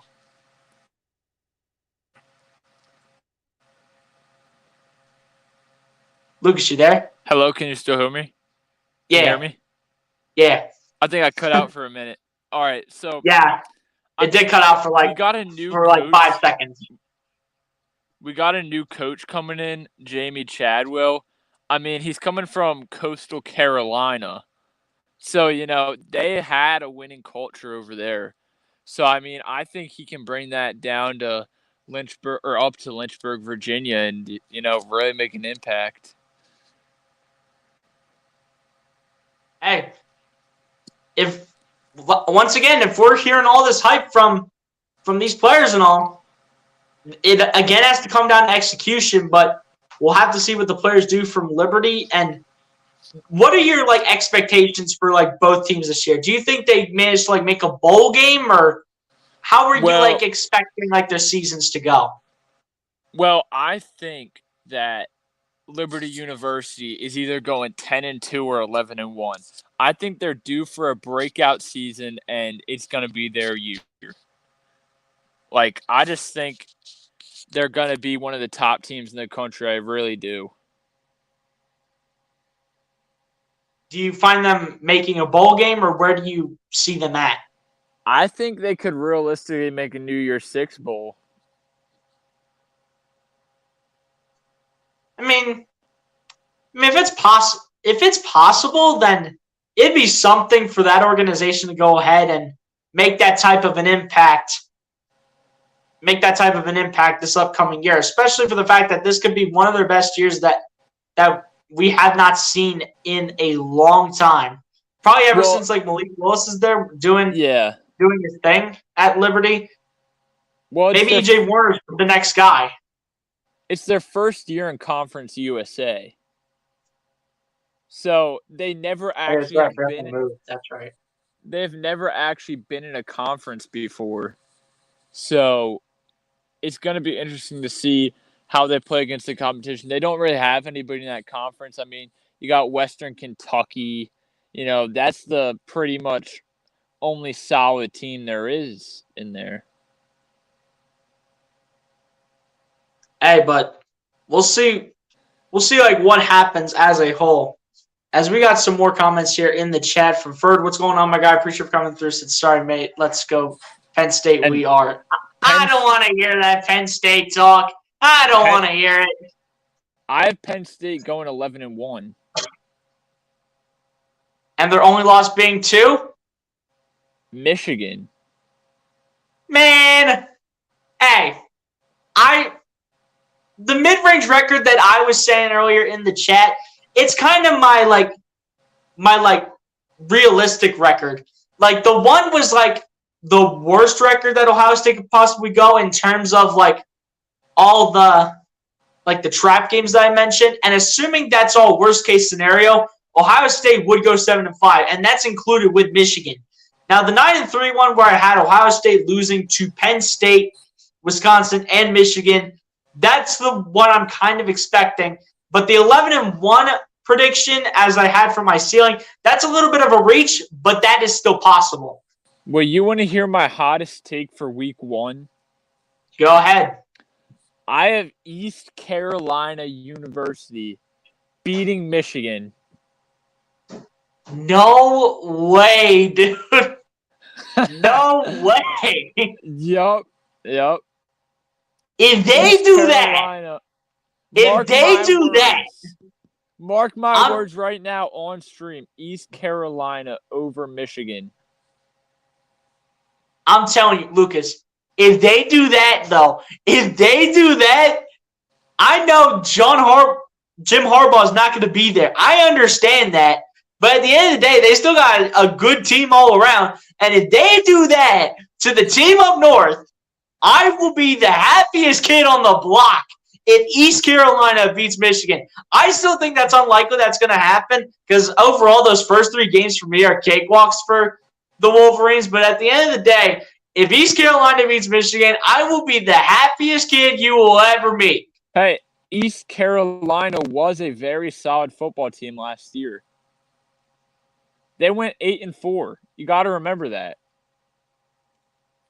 Man, that's solid, but did they go up against like anyone like great in the Big Ten like Michigan? Yeah. They went up against Cincinnati. They went up against Houston, Memphis. Those are some of like they played Tulane. And that was when they still had Tyjae Spears. Yeah. So I mean, they played some solid teams, but that's more towards like the lower end of the spectrum. I'm talking like the teams like that are like number 1, number 2, number 3, number 4 across the board. And I just find that to be a long shot, like Bleacher says in the chat. Totally long shot, but nothing's impossible. Because anything could happen any weekend, honestly. Any given Saturday. Yeah, it used to be any given Sunday. Now apparently we're doing any given Saturday with East Carolina beating Michigan, according to Lucas Allman over here on my right. Well, what are some of the other week 1 games going on? I know we have Indiana. I know that for sure. All right, I have Michigan over Indiana. You mean Ohio State over Indiana? Oh, yeah, Ohio State. Because Michigan plays East Carolina like you were saying earlier. Yeah, Ohio State over Indiana. What are some other games? That'd be a cakewalk. That'd be a cakewalk.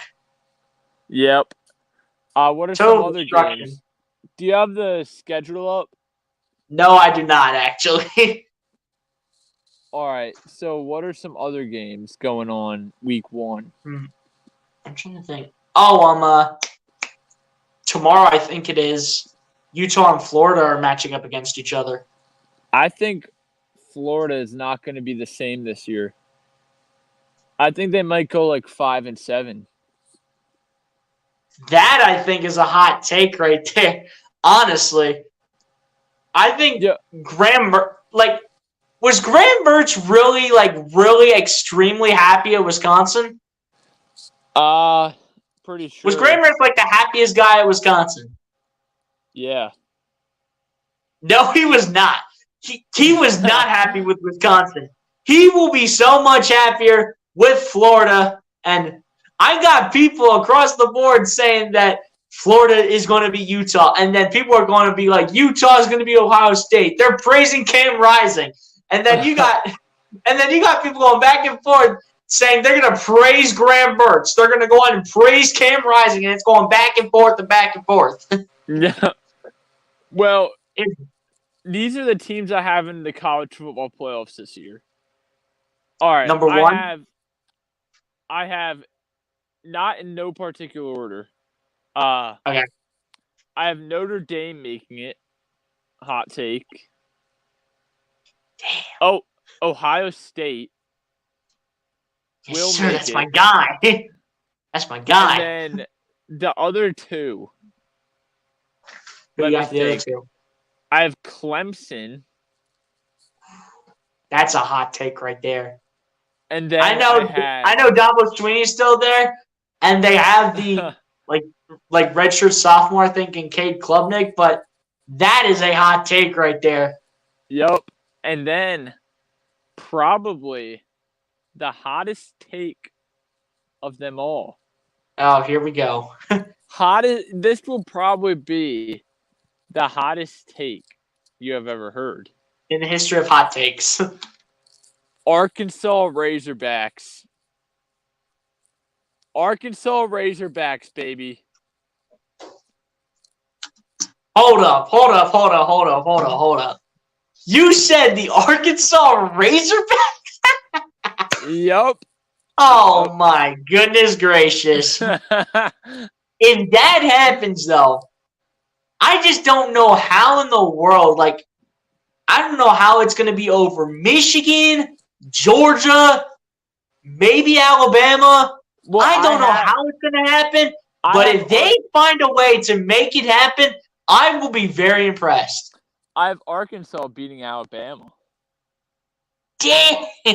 I mean, they do still have a question mark at quarterback between Jalen Milroe and Tyler Buchner. But at the end of the day, here's the thing. As long as Nick Saban is the coach, hold up, Lucas, hold on. As long as Nick Saban is the coach for eternity, there's no way that a quarterback can be let down going under his system. I'm just going to say that right now. As long as Nick Saban is the coach for eternity, there's no doubting Alabama's an organization. I mean, Arkansas has been on the cusp of being a great team for how many years now? They went 9-3, 9-3, even 8-4. They just need those 3 extra wins to be that great program. Yeah, I see where you're coming from. And if it's not Arkansas, I can definitely see Ole Miss being a really scary team this year. Wow. Imagine the scenes if that actually happens, though. Or actually, I might even replace. I mean, I guess 2 SEC teams can both make the college football playoffs, but I might have to replace Clemson with Ole Miss. Honestly, here's how I think it can potentially go. I might as well give it in a particular order, to be completely honest, but number 1 is going to be Georgia. I know they have Carson Beck as the quarterback for them for this year, replacing Stetson Bennett, but as long as they have Kirby Smart for eternity, Carson Beck is going to do some pretty solid damage in the SEC. Number 2 will be the Wolverines. Michigan's going to be back for another year under Jim Harbaugh. And with J.J. McCarthy, don't care how well he does because they'll have that two-headed 1-2 punch in Donovan Edwards and Blake Corum. They'll have that pretty good wide receiver core. My breakout player on that team in Colston Loveland. They again have one of the best offensive lines in the country, and they have a pretty nice defense too, to say the least. So I have Michigan as the second best team in the college football playoff. Now, if all goes the right way for the Buckeyes, if all goes the right way, I know I said my potential record is 9-3, but if they get to that 11-1 record, if they somehow get to that, you're putting Ohio State at number 3. You're putting them there if they go 11-1. Now, if they go 9-3, they're probably not making it, but if they go 11-1, they're probably making as one of the top 4 teams in the country in terms of the rankings for this season. BLSG. Wait, hold up. Let me get to number 4. And then number 4 might be Alabama, to be honest. I know Alabama, they got Nick Saban, they got all this and all that and blah, blah, blah. They got all this, but the real question mark is going to be the quarterback position. Because Nick Saban has not announced who his starting quarterback is going to be between Jalen Milroe and Tyler Buchner. That defense could be good for eternity. Same with that Bama offensive line, the playmakers, the running back room. They all could be good for eternity. It's down to the quarterback play when it's all said and done between Jalen Milroe and Tyler Buchner, which if I had to guess right now, I say Jalen Milroe is going to be the starting quarterback, and he might have a little bit of some downfalls here and there, but he'll have his moments as well because, again, he is a first-year starter this year, assuming he gets the starting quarterback job. It's so similar with Ohio State, with them having Kyle McCord and Devin Brown. Even though Kyle McCord did get named the starter for Week 1 against Indiana, they're saying that Devin Brown is going to also get playing time because, again, they're probably assuming that's going to be a blowout. But at the end of the day, when it's all said and done, though, I still think Kyle McCord's going to win the job over there. Just like I think that Jalen Milroe is going to go ahead and win the job at Alabama. Hey, BLSG, I got to go for like 10 minutes to charge my phone a little. Hold up, Lucas. I might end this stream anyway because I'm not sure if anyone else is going to go ahead and call in, but I'll definitely read over the rest of the chat and I'll probably get out of here. So I appreciate you for coming through, Lucas, being the only guy in here. I know you wanted to come in here for this one, so I appreciate your thoughts, though, my guy. And this is basically all I wanted from you, what your thoughts were on each of your teams and what your expectations were from them this season. So that's all I wanted from you, my guy. I appreciate you for coming through, Lucas. Yep. And if anybody's in the chat right now that wants to join in, just hop on in, chat some college football. Yes, sir. All right, Lucas, have a good one, my guy. All right, so shout out to Lucas Tolman for coming through, ladies and gents, as we have been live for almost 2 hours right now. And again, back to Ferd over here. I know, you want to put all this towards Penn State. You want to put it all towards them. And I'm not going away from this comment. I'm not doing it. Because I know, you can say we are Penn State all you want. You can say it all you want. But until I see it on the field, Ohio State versus Penn State, or until I see how Penn State season's going, then I'll give you the right to go ahead and say we are Penn State all you want. And keep in mind, Ferd, when was the last time Ohio State went out and lost to Penn State? Let me hear that year again. Oh, yeah, 2016. And wait, who was that quarterback for Penn State at the time? I forget his name. And by the way, just to let you know, Sean Clifford has never lost to Ohio State, just to let you know the fact on that. That's just a little friendly trash talk, but at the end of the day, who was that quarterback for Penn State who beat Ohio State back in 2016? Who was that quarterback? I might want to look that up. Guys, I'll be right back on this one.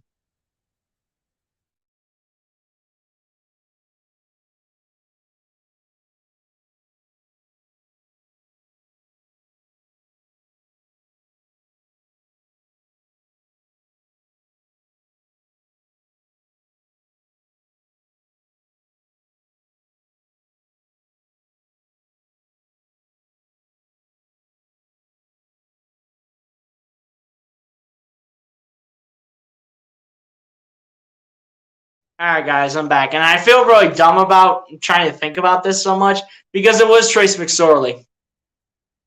It was Trace McSorley. But at the end of the day, when it's all said and done, though, Ferd, at the end of the day, I do see Penn State having a chance of being Ohio State. But at the end of the day, when it's all said and done, I got to see your team execute. But I appreciate you for coming through, though, my guy. Hit the like button if you have not done so. Appreciate you for coming through. Gotta definitely beat the Nittany Lions. Hey, we'll see if it happens or not, Bleacher. We'll see. Great questions. Totally long shot, but nothing's impossible, like I mentioned before. Sajid, what's going on, my guy? Appreciate you for coming through. Hit the like button if you have not done so, my guy. I appreciate you for coming through to the stream as well. We're probably about to end it as soon as I'm done looking through the chat right here. Bruce Harper says, just got back. Great to see you back, Bruce Harper. I'm doing pretty good as well, my guy. Hopefully you're doing the same. Hopefully everyone's doing well on this Wednesday night, ladies and gents. So hopefully everybody is doing well tonight. Simon said I'm coming in late, but your thoughts on the Buckeyes versus Notre Dame? You know, it's going to be a good game, though, Sajin, at the end of the day when it's all said and done. It's going to be a really good game. But in Notre Dame is honestly really tough. And the fact that they do have Sam Hartman there, as well as that running back that I mentioned before when I look back at the schedule here for Notre Dame, they do have that running back in Audric Estime as well. So, again, they do have him who looks like a pretty solid piece to their running back room. If you go back to that Navy game, he looked pretty nice against Navy. But again, Navy's Navy at the end of the day, and they're not one of the top teams in the country. But at the end of the day, it really gives these guys the opportunity to go out and showcase their talent when it's all said and done. So, at the end of the day, it is what it is. Bruce Harper says, smash the like button. I guarantee Penn State won't beat Ohio State. We've beaten them consistently for at least 6 or 7 straight years. To be exact, Bruce Harper, it'd be 7 this year if we were to go ahead and beat Penn State this year. But we've beaten them for 6 years straight. And I think that based on all the great things we're hearing about players like Drew Aller, the defense might not be the best in the world, but they're not going to be the worst. And Drew Aller with the two-headed 1-2 punch of Nick Singleton and Katron Allen is going to be something special. And we know that James Franklin might have gotten a little overpaid, but at the end of the day, it is what it is when it's all said and done. So at the end of the day, it is what it is over there, but I really do think that Drew Aller is going to be pretty nice this year for the Penn State Nittany Lions. I think he's going to be pretty nice with them. Texas also has a shot to be super good. Yeah, with Quinn Ewers, I know they lost Bijan Robinson and Roschon Johnson, but Texas is also another sleeper that can show up for this season for the Longhorns. So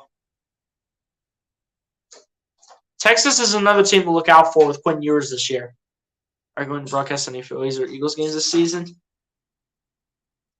Phillies games, I'm not thinking so, Bruce Harper, because I'm taking like a year off to kind of, understand the game a little bit more.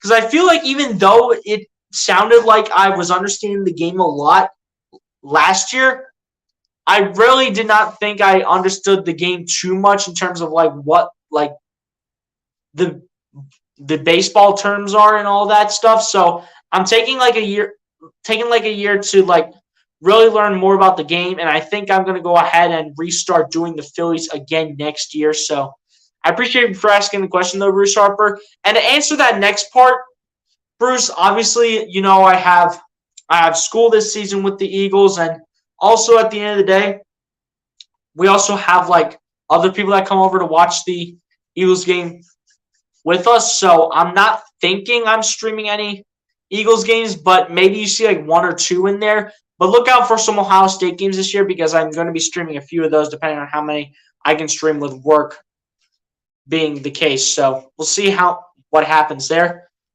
Sajin said, thank you, bro. Don't stop. Hey, I got you, Sajin. I got you, my guy. Appreciate you for coming through and supporting. Thank you for sharing the facts as you always do. No problem, Bruce. That's what I'm here for, my guy. It's just how much knowledge I have about these teams. And what I learned from other content creators, I take the knowledge of them, kind of use it towards myself, and continue to learn about each of the sports. Said Texas should finally be good again this year. I agree, Lucas. Yeah, Texas is going to be pretty nice, I think, with when you were still there. I feel I learned a lot from you last year, and the whole season was better for you sharing your knowledge and insight. Hey, I appreciate that, Bruce. I appreciate that. I remember you couldn't do the Eagles games for you to watch with your family and friends, and can go to the games too. Yeah. Also for like the 1 o'clock games, I'll be at one of those games this season. So I'm not sure if I'll vlog like any portions of the game, but that I'll be at. But at the end of the day, if you do end up seeing like a bit of like a vlog video, be on the lookout for that. But ladies and gents, it does not look like we are going to have anyone else call into the show, so it looks like I'm going to get out of here on that note. Again, I appreciate everybody for coming through and tuning in for over 2 hours, ladies and gents. You guys are awesome per usual, and I cannot thank you guys enough for the support that you have shown to this channel.